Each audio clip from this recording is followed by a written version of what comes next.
Bernadette, how are you? I'm great. How are you doing? I'm doing very well. Happy New Year to you.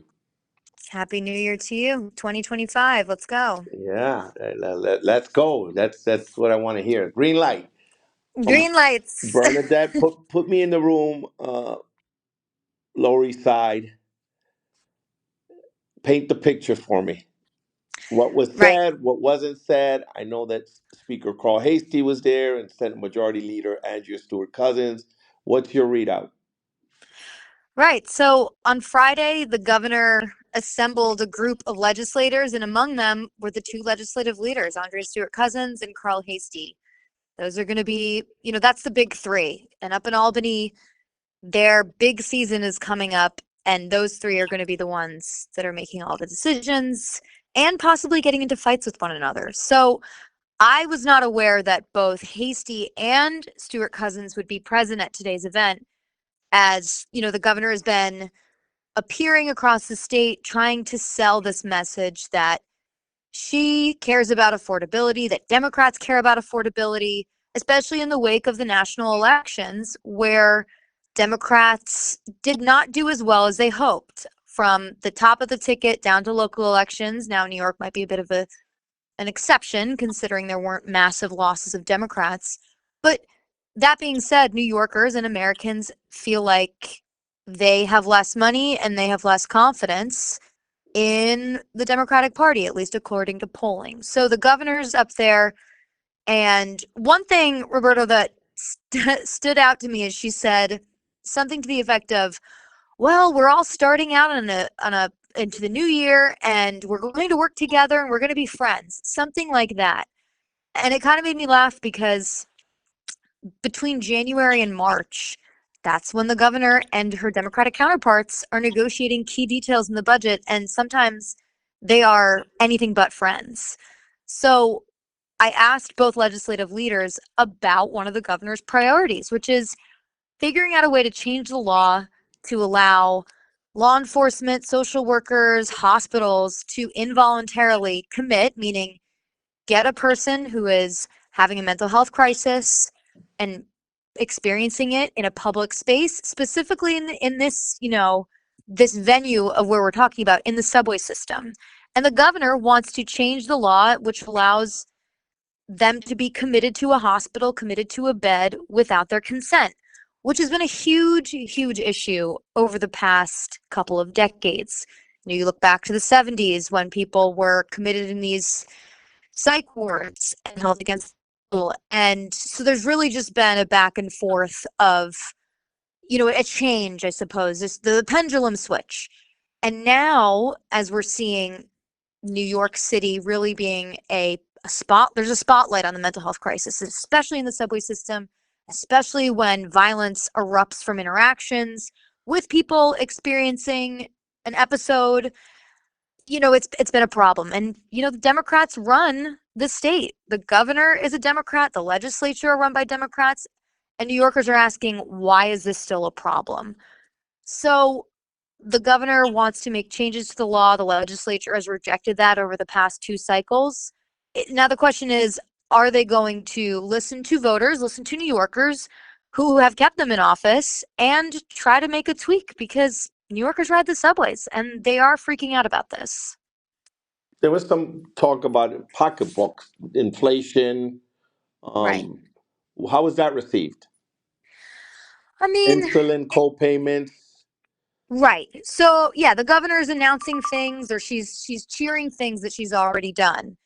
Last year it was more money or more time off for expectant mothers. That took effect um, at the start of this year, so a couple of days ago, and it allows them more paid time off when they're going for baby doctor visits, health checkups. And the governor has been trying to stack these accomplishments as she views ways that she has tried to promote the working New Yorker and make life more affordable. But it's also, you have to contrast it with people are going to the grocery store and they're wondering, why am I paying $6 for eggs? Why is my milk, $7? Or if you drive, your gas at the pump is not cheap. And she's really trying to make this case that, and again, also within the context of she's 2 years out from an election. So she keeps trying to have this repetition of, listen, I'm the governor, I'm hearing you, I'm hearing you. Here's the things I've already done for you. Now, one of the things she wants to do on affordability is dole out checks to people making a certain amount because there's been a surplus of sales tax revenue, about $3 billion. Now, some people I've talked to have said, okay, that sounds like a good idea, but at the same time, $3 billion, there's a lot of projects that the legislature and the governor need to agree on. And $3 billion could probably be used to plug a hole somewhere else, as opposed to giving out a $150 check here, a $500 check there, which if you go to shop at the grocery store, $150 does not, it doesn't pay it forward the way it used to. Bernadette, what was the reception, or what, read the room for me? What were the reactions of Speaker Hasty and Senate Majority Leader Stuart Cousins? Well, it's polite. They want, at the end of the day, they do want to try to get on the same page.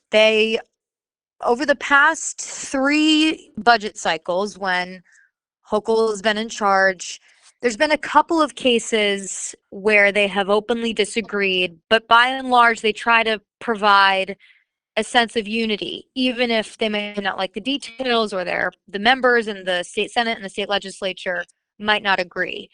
They try to start out the year on a good foot. I mean, the sausage is not yet being made. The governor apparently gave both legislative leaders a heads up about an hour or so, I'm told, before the governor released her statement on trying to change the law on involuntary commitment.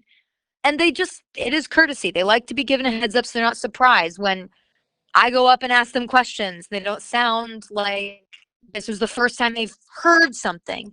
But, talk to me in a month and let's see how they feel about some of the governor's proposals. We have a state of the state, we have a budget coming up. And already you have notions of disagreement specifically tied to, let's say, the MTA capital plan. By and large, legislators are kind of balking at the huge multi-billion-dollar price tag that's supposed to fund the MTA over the next couple of years. Congestion pricing is about to start. So the legislative leaders need to appear like they are unified front with the governor, but they also need to hear their members, because members can be vocal. But at the same time, it's not a re-election year for them. They just won re-election. So they have a little bit of a cover. It kind of changes the way that session will go, but it also could mean that they're trying to flex their muscles in a different way than they might if their names were on the ballot. MTA, give me your take, Bernadette, on MTA capital plan and the legislators' reaction to that, and congestion pricing. Yeah, well, so the MTA capital plan is huge. It's almost $70 billion. It'll span between 2025 through 2029. And the problem, it's so many problems, I guess, can be dissected from this. I mean, part of it is that things are very expensive. When the MTA builds, even though they try to say it's on time and on budget, rarely is it. It always ends up being more expensive. There's been studies that show it's way more expensive to build even a mile of subway track in New York compared to any other place in the world. Part of it's union contracting, part of it's the way that the MTA contracts out their own work.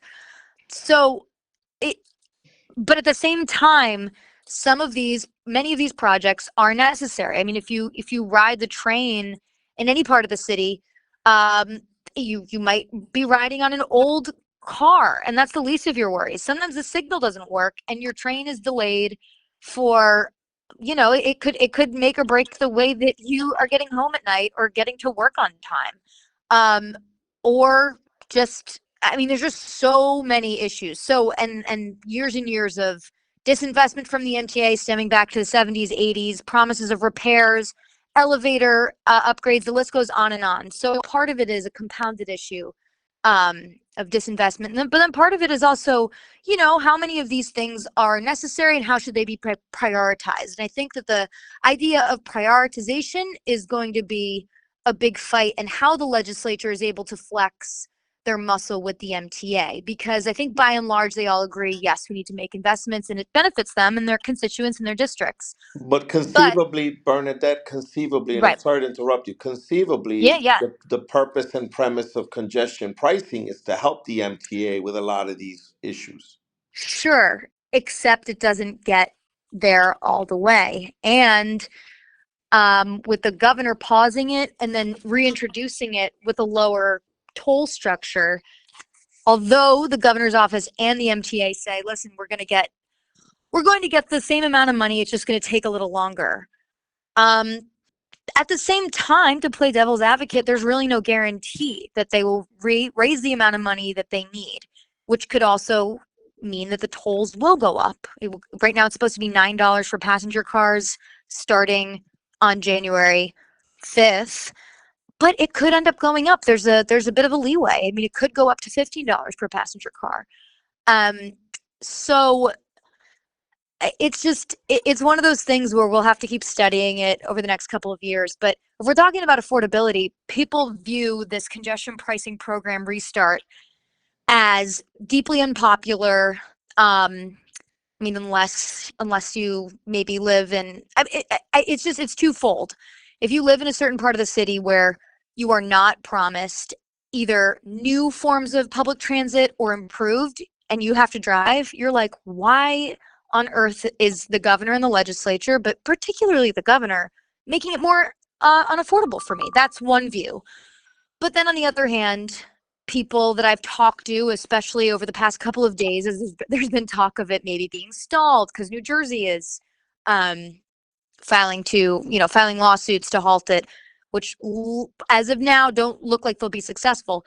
But people say, listen, I understand, and like we need to update aging infrastructure, but it just kind of compounds the issue of, wow, New York is pretty unaffordable right now, and I'm not really seeing any relief. Bernadette, what do you make of Congressmember Richie Torres's aggressive trolling? I think, Eh, um, Have you spoken look, to Congressmember Torres? I have not interviewed him, but I've interviewed another person who's been trolling, to use your word, uh, the governor, Michael Lawler, the Republican from the Hudson Valley. And, the theme between the two of them, both of them view what they're picking up on is, again, what New Yorkers are upset about. They're upset that prices are high, that when they drive in or they want to use their cars to drive in, but now they're going to get taxed more and they're going to be put on the subway. They view a person that's been shoved in front of the subway and severely injured. Other instances, like a woman that was lit on fire and unfortunately died. These horrific incidents, and they're saying, well, listen, if the governor and the MTA want to force us on the subway, but my commute is disrupted by these horrific incidents or just regular disturbances, like what's going on here? So Torres and Lawler and maybe Antonio Delgado, the lieutenant governor, are picking up on a sense of discontent. The governor's poll numbers are not the best, and they're also picking up on this wave that existed before the election and now after, where Americans, where New Yorkers, they're kind of they're really, they don't have as much trust in government. And at the same time, in the case of Torres and Lawler, who both of them have said that they are considering running for governor, look, what do they have to lose, right? You've got your 2 years out. They can be a consistent voice that is criticizing the governor's every move. They get airtime, they get their names in print, and the governor sometimes responds to them. Now, she can say, listen, I'm governing, I don't want to pay attention. But at the same time, going back to repetition, the more you hear something, the more voters hear something. Oh, this person is not doing what they should be. Oh, this person is turning a blind eye. They're turning a deaf ear. That can sometimes change the psyche of voters. So what Torres and Lawler are doing, at the end of the day, it's kind of no skin off their nose to be a thorn in her side. Um, Make a prediction now, Bernadette. Do you think Richie Torres runs for governor? I I I don't think he runs ultimately.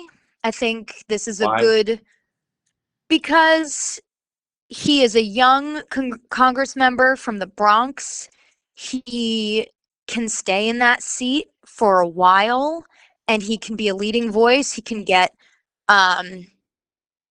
top committee chairmanship appointments, and being a Congress member is completely different than running for statewide office. I am not sure what his figures look like in his district. I'm just not familiar off the top of my head. But if you were to poll him statewide, would people outside of the 5 boroughs or outside of the Bronx know who he is? Yes, he was a city councilman, but that's completely different than if you ran statewide.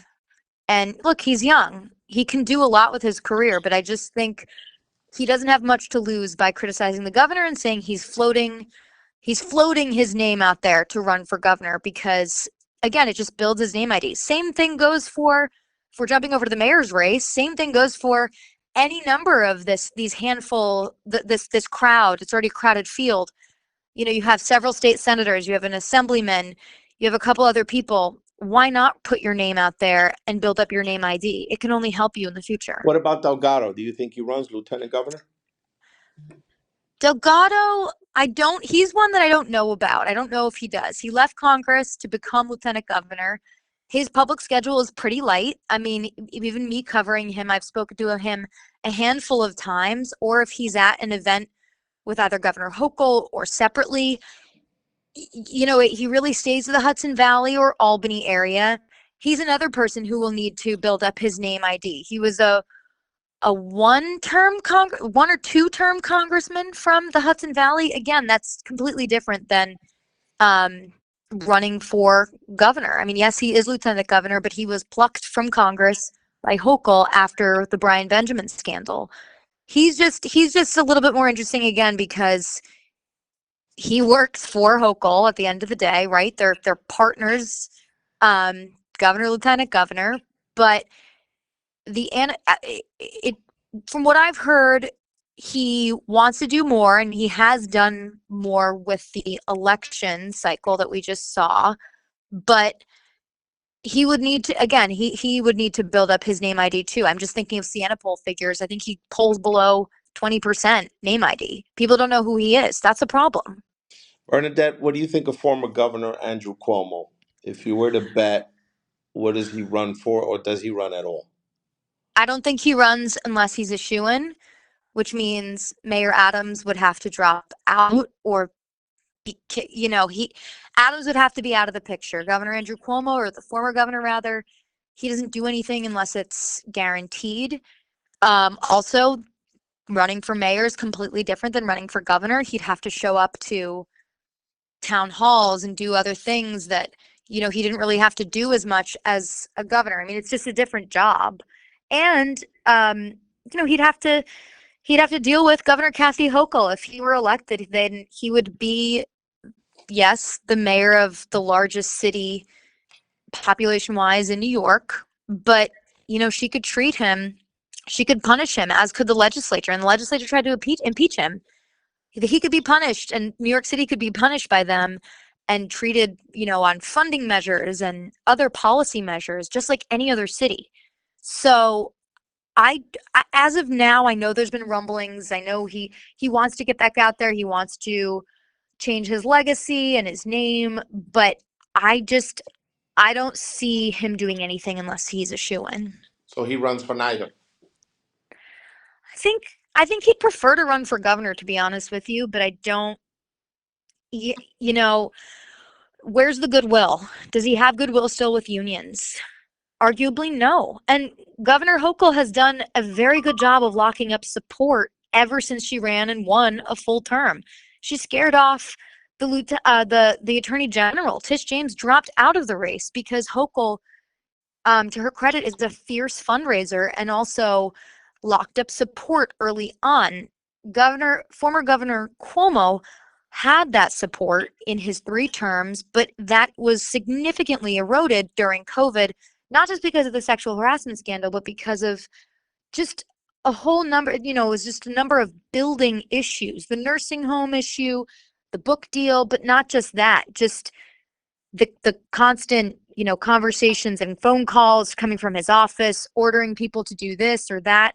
The goodwill kind of dwindled, and he would really need he probably wouldn't run if he doesn't have significant union or vocal support. That's one of the reasons why he's traveling around to churches throughout the 5 boroughs. He's testing the waters, but I don't know if political life is in his future. Bernadette, what do you make of Mayor Eric Adams' prospects for re-election? Adams, well, look, we saw the other day another close confidant and high-ranking NYPD official, Jeff Madry, resigned amidst scandal. And it's another thing that clouds Mayor Adams's administration and um, the and his own billing for running for re-election. So New Yorkers are going to be asking themselves, well, what were his campaign promises in 2021 and as he's been in office? I mean, he ran on a platform of curbing crime. Cut to, you look at the past 2 weeks. Again, a woman died on the subway after being set on fire. A person was shoved into a moving train. The other day, teenagers were shot in Queens. And even just looking at NYPD statistics, either on the subway or citywide, it's all up still compared to 2019. I know it's pre-COVID, but the numbers are still not pretty. So New Yorkers will be asking, well, did he fulfill his promises of cleaning up the city and crime? And one could argue the problems still are very significant, if not worse at times. Like, I know there's talks about perception versus reality, but sometimes two things can be true at once. And so the mayor with a crowded field, the crowded field does help the incumbent, right? He's still the incumbent mayor.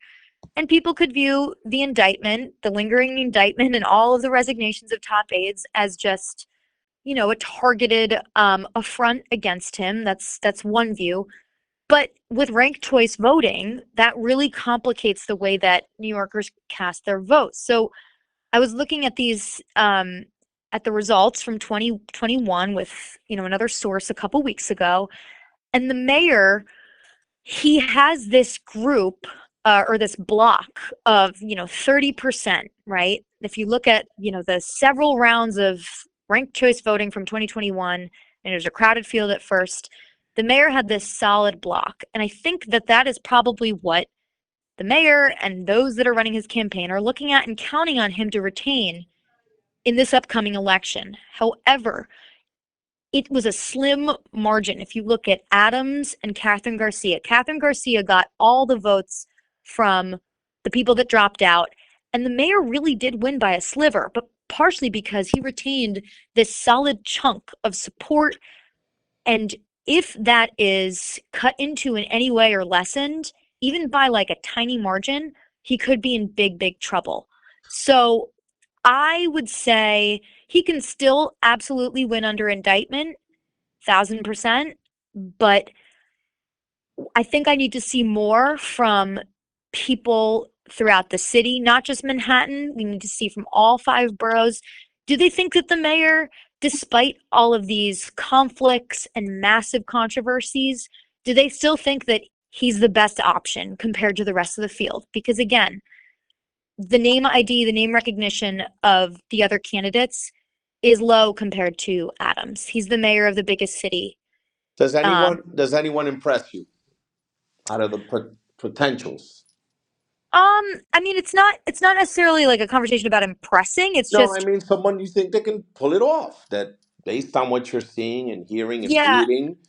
I think it's really tough with this big of a field, but I do think whoever is able to capture the mayor's block or chip away at his block, if you can peel off black and brown voters from Brooklyn, from Queens, from the Bronx, the people that the mayor says are his voters, then that is the way to deny him a victory. And I don't know who necessarily is able to capture that, because you have some progressives in the field. You have some people who have been vocally defund the police, which is not a popular movement, especially now. Um, and among those in the boroughs beyond Manhattan, right? It's a completely different landscape than it was in 2021. You have a couple others who are very supportive of raising taxes, not just taxes on the wealthy. And you have a Democratic Socialist in the field, which, as we've seen, does not poll as well in a citywide race. However, there's been a lack of housing, or housing is too expensive.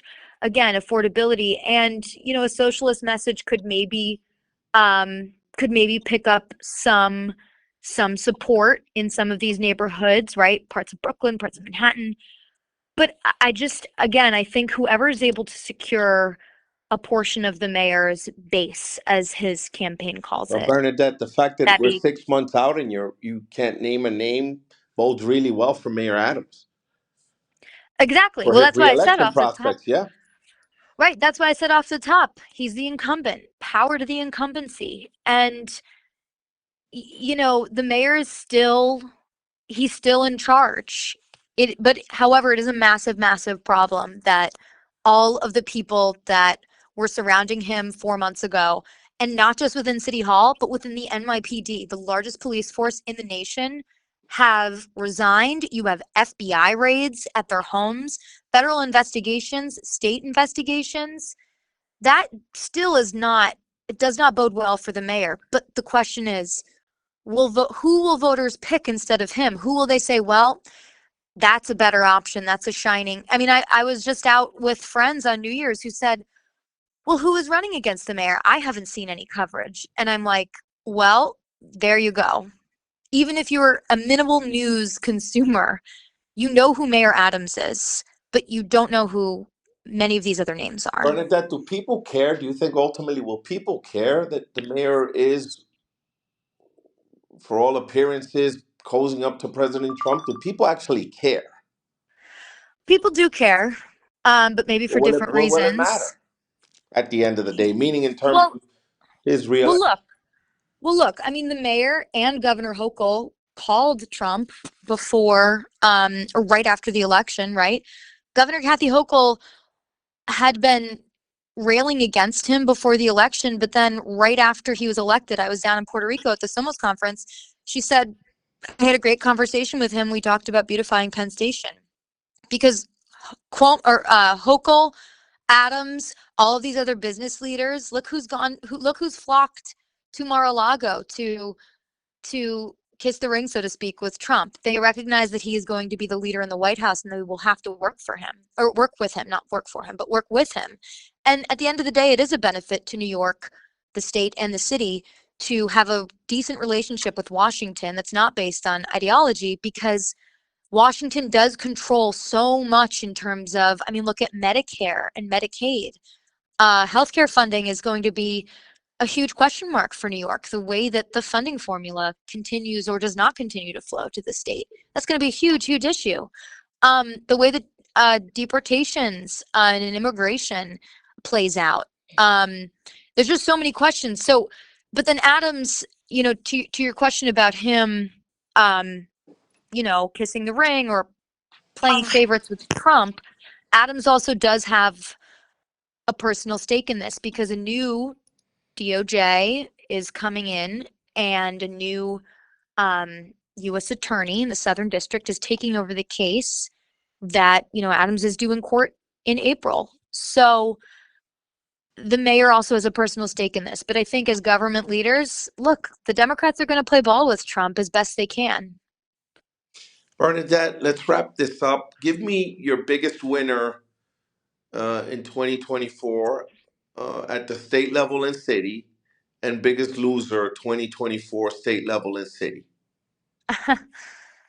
Oh, that's tough. Um, well, I would say the governor has had an interesting 2024. She came she came out of 2023 losing her bid to have a measurable housing package, came back and was able to secure it in the legislature. And not just that, she also secured changes to the law surrounding retail theft, which the legislature, as you know, has been loath to make any changes to the criminal statute in New York on a whole host of things.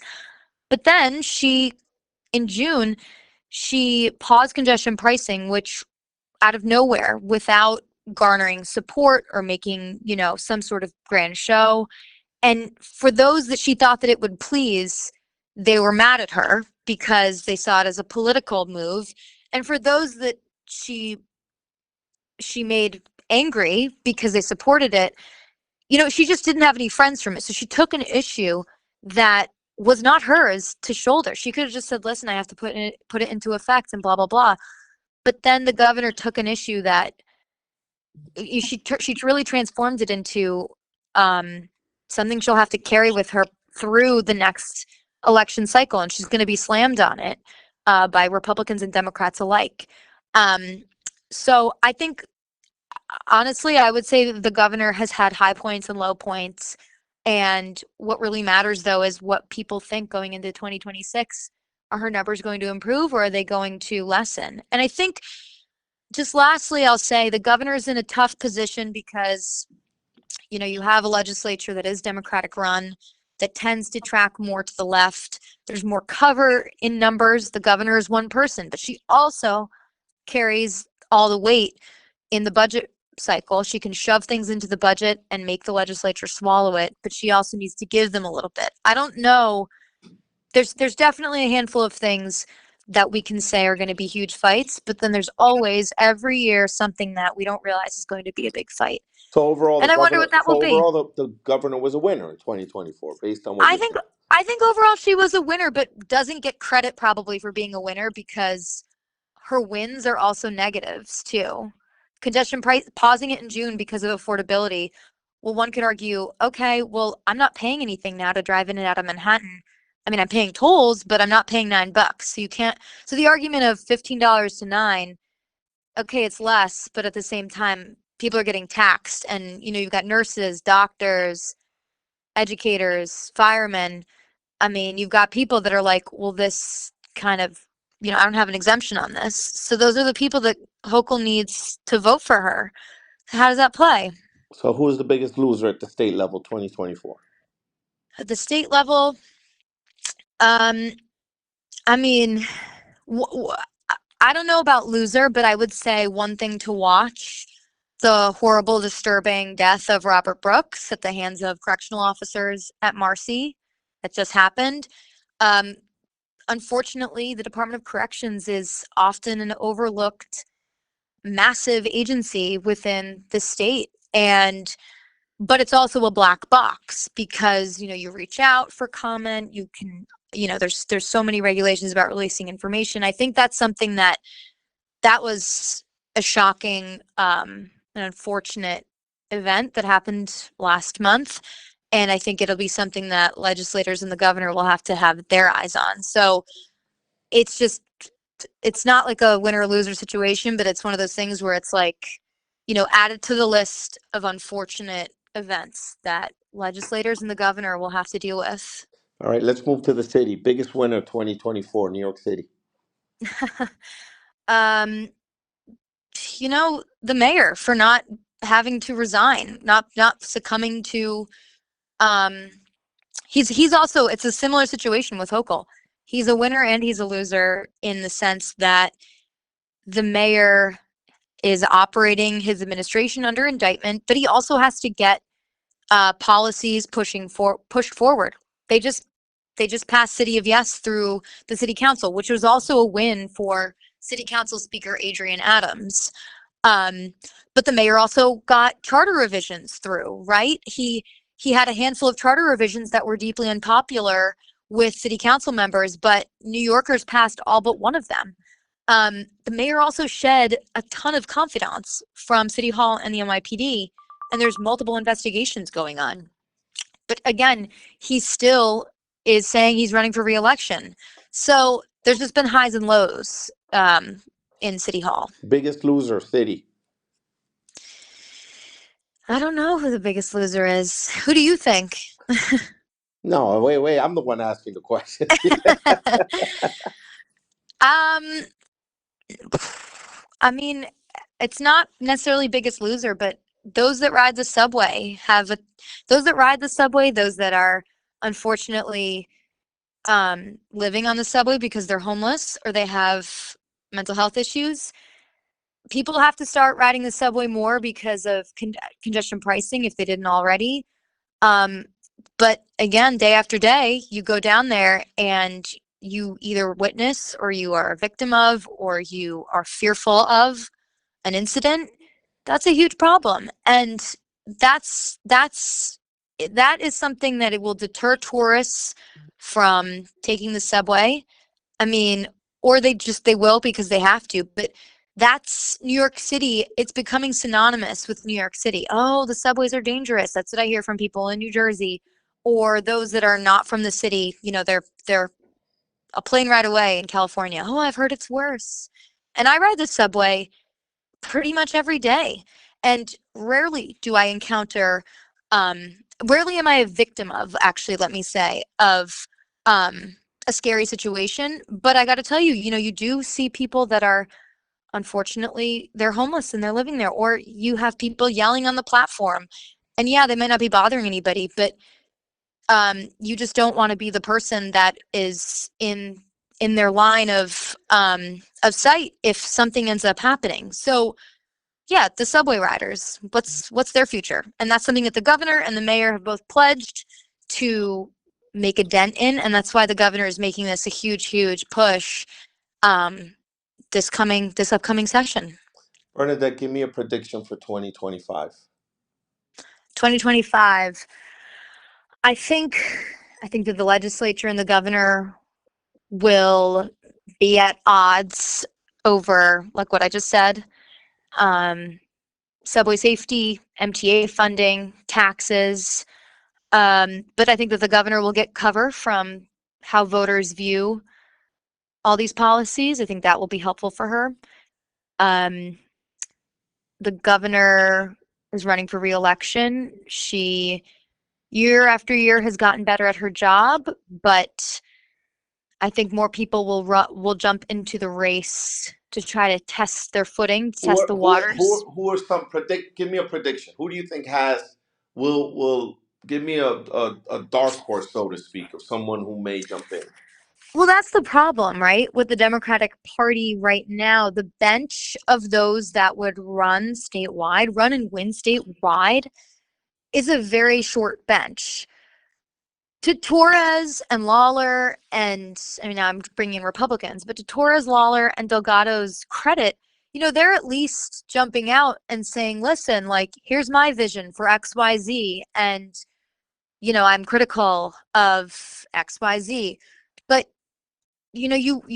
I'm really hard pressed to think of who else would run statewide because maybe it's a product of the Cuomo years, but there's really been a very short bench of who would run against an incumbent because the governor truly has all the power. They lock up all the union support, all the money. Look at Hochul's primary with Tom Suozzi and Jumaane Williams. Tom Suozzi won his special election for his congressional seat with huge numbers, but he got a fraction when he was running against Hochul statewide. So I don't know who else would run.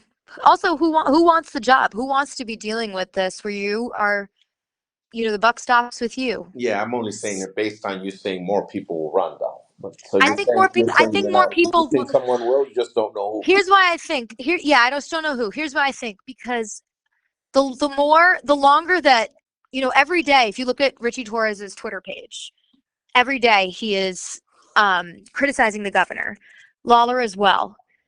The governor is not always responding to these attacks. Her campaign has been pretty much silent on it. Rarely do they respond. If others that criticize her think that she is weak in any sense, I mean, they look at her poll numbers. I mean, they definitely won't think she's weak from her fundraising, but if they look at her poll numbers, they're like, hey, maybe I have a shot. So that's why I think that more people will jump in and test the waters because, again, what do they have to lose? They can build up their name ID. They can see how people respond to certain policy ideas. But will they be successful is another question. Bernadette, let's wrap this up. Best day on the job. Best day on the job. I love breaking news. I love it when I go into the day and I think I'm doing something and I'm like, okay, cool, I got it. And then all of a sudden, something insane happens and it's breaking, and you're just kind of like, it's like you're running the New York City Marathon. Like you have different parts that are like fun and you have spurts, and then other parts where you're like, I'm exhausted. Like there's a handful of days. I mean, like when the former NYPD commissioner Edward Caban resigned, that was one of those days. Most recently, um, when Jessica Tisch was named the NYPD commissioner, or congestion pricing was restarted. I mean, there's just days in the newsroom where you have to make decisions quick and you have to roll with the punches. Or yeah, there's a covering local news is great because when you're working with people like at New York One who have been covering this stuff for a while and have longevity and have institutional knowledge, they can say, "Oh, well, wait, hold on, that happened 15 years ago. It reminds me of this." Blah blah blah. Like it's great to work on a daily beat. It's fun. It's like being at the Super Bowl. Wouldn't have it any other way. Bernadette, you have two distinctions. One, you ask for questions in advance. You're the first person to do that. And two, Hey, I asked for topics. you're the first person to answer both questions at the same time. Yeah. You didn't put them in one lane, right? I said worst day, best day, and you answered it together. You did that with several of my questions, which is it's another distinction. But I It's want to because I'm thank you. Irish and I have No, it's a all right. mental It's problem. good. Hey, that's what this is about, right? Different opinions, different voices, different thoughts, different analysis, right? And it's fun at the same time. But I want to Yes. thank you for coming on. Hopefully, this won't be the last time. And I enjoyed the conversation. I enjoyed the insight of the different things happening throughout the city and state. And cheers to 2025. Thank you so much, Bernadette. Thank you. Right back at you. Appreciate it.